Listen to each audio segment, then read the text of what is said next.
આવે નથી ને ટ્રાફિકની પ્રોબ્લેમ કઈ એવા છે એવું નહીં કે સીપી આયા હોય એટલે હટાડી દીધા. આજે અમદાવાદના ભદ્રકાળી વિસ્તાર જે ટ્રાફિક વાળોને સૌથી ગીચતા વાળો વિસ્તાર હતો, પરંતુ હાઈકોર્ટના કડક સૂચનો બાદ અને આદેશ બાદ જે અહીંયા ગેરકાયદેસર રીતે દબાણ હતું તે દબાણ છે તે દૂર કરવાનું તંત્ર દ્વારા નિર્ણય કરવામાં આવ્યો ને છેલ્લા 6 મહિના કરતાં વધારે સમયથી અહીંયા જે પાથરણાઓ લારીઓ આવેલી હતી તેને હટાવવામાં આવ્યું છે. સાથે જ અહીંયા ટ્રાફિકની જે ઘણી મોટી સમસ્યા હતી તે નિવારવામાં તંત્રને સફળતા પણ મળી છે. આના સંદર્ભમાં જે નગરદેવી ભદ્રકાળીનું મંદિર છે ત્યાં દર્શનાર્થીઓ છે તે શાંતિથી દર્શન પણ કરી શકે છે. પરંતુ જે રીતનું આ દબાણનો પ્રશ્ન ગુજરાત હાઈકોર્ટમાં એક અરજી થઈ, તે અરજીના સંદર્ભમાં હાઈકોર્ટે લાલ આંખ કરી કડક સૂચનો કર્યા અને ત્યારબાદ આ કડક કાર્યવાહી છે તે અમદાવાદ મ્યુનિસિપલ કોર્પોરેશન અને અમદાવાદ પોલીસના અધિકારીઓ દ્વારા હાલ કરવામાં આવી રહી છે. આને લઈને આજે અમદાવાદના પોલીસ કમિશનર જ્ઞાનેન્દ્રસિંહ મલિક નગરદેવી ભદ્રકાળી માતાના દર્શને પહોંચ્યા હતા. ત્યારબાદ તેમણે વેપારીઓ સાથે સંવાદ કર્યો, જેમાં ટ્રાફિકની સમસ્યાને લઈને તેમણે ચર્ચા કરી કે હાલ અહીંયા પાથરણાવાળા બેસે છે કે નથી બેસતા તેવા તેમણે પ્રશ્ન કર્યા. ને એવું તો નથી ને કે પોલીસ કમિશનર આવ્યા છે એટલે પોલીસ અધિકારીઓ કહ્યું હશે કે ભાઈ અત્યારે તમે આવું કહેજો, એ પ્રકારના પણ તેમણે સવાલો પૂછ્યા હતા. જો કે જે વેપારીઓ છે તેમના તરફથી કહેવામાં આવ્યું કે અહીંયા અત્યારે કોઈ પાથરણાવાળા નથી બેસી રહ્યા. અને સાથે એએમસીની જે દબાણ ખાતું છે તેના જે એસ્ટેટ વિભાગ જે દબાણ ખાતાના જે કર્મચારીઓ છે તે સતત અહીંયા પેટ્રોલિંગ કરીને જે દબાણ હોય તેને દૂર કરી રહ્યા છે. આપણે અહીંયા ભદ્રકાળી મંદિરની એરિયામાં 3 મહિના પહેલા વિઝિટ કરી હતી. અહીંયા ટ્રાફિકની બહુ ગંભીર સમસ્યાઓની રજૂઆત આપણી પાસે થતી હતી. આપણે સૂચના આપીએ અમુક દિવસો માટે હટી જાય, ફરી અહીંયા ટ્રાફિકની પ્રોબ્લેમ ઊભી થઈ જાય, તો આપણે કડક સૂચના આપી હતી. જાતે વિઝિટ કરીને દરેક જગ્યાએ આપણે જોયા હતા. તો આજે આપણે એમ કે સવારે જોઈએ કે અહીંયા શું પોઝિશન છે ટ્રાફિકની.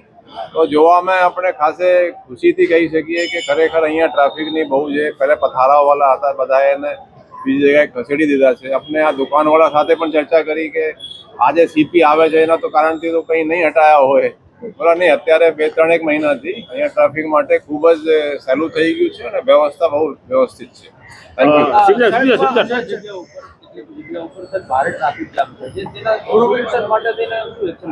નહીં, આ સુભાષ બ્રિજ જે બંધ થયા છે એનાથી ટ્રાફિકની પ્રોબ્લેમ થોડી વધી છે. એના માટે પોલીસ તરફથી આપણે પગલાં લીધા છે. આપણે ત્યાં એક્સ્ટ્રા મેન પાવર જો આપણા લોકલ લો એન્ડ ઓર્ડરના પોલીસ સ્ટેશનથી પણ ત્યાં 250 જેટલા મેન પાવર પણ આપી છે.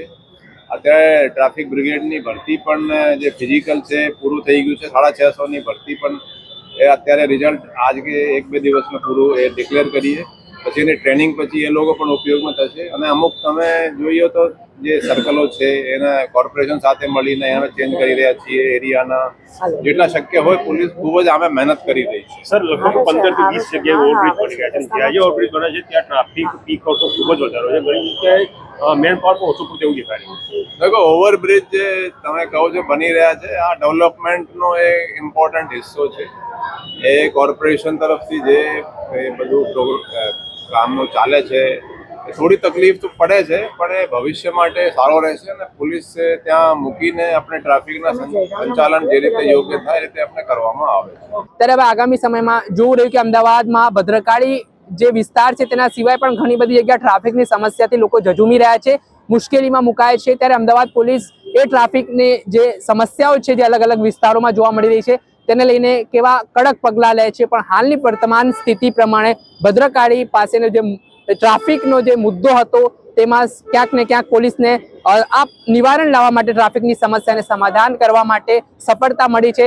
પણ હવે અમદાવાદના એવા જે વિસ્તારો છે ખાસ કરીને જ્યાં ટ્રાફિક છે તે પીક અવર્સના સમયે અને જ્યારે બપોરનો સમય નહીં પરંતુ સાંજના સમયે જ્યારે ઓફિસમાંથી લોકો છૂટતા હોય ત્યારે વધારે પ્રમાણમાં જોવા મળે છે ને લોકો કલાક સુધી અટવાઈ જતા હોય છે. ત્યારે ત્યાં પણ કઈ રીતની ટ્રાફિક વ્યવસ્થા છે તે પોલીસ દ્વારા આગામી દિવસોમાં ઊભી કરવામાં આવે છે તે જોવું રહ્યું. દર્શક મિત્રો, આવા જ નવા વિડીયો સાથે આપણે માહિતગાર કરતા રહીશું, એટલે નવજીવન ન્યૂઝ જોતા રહો.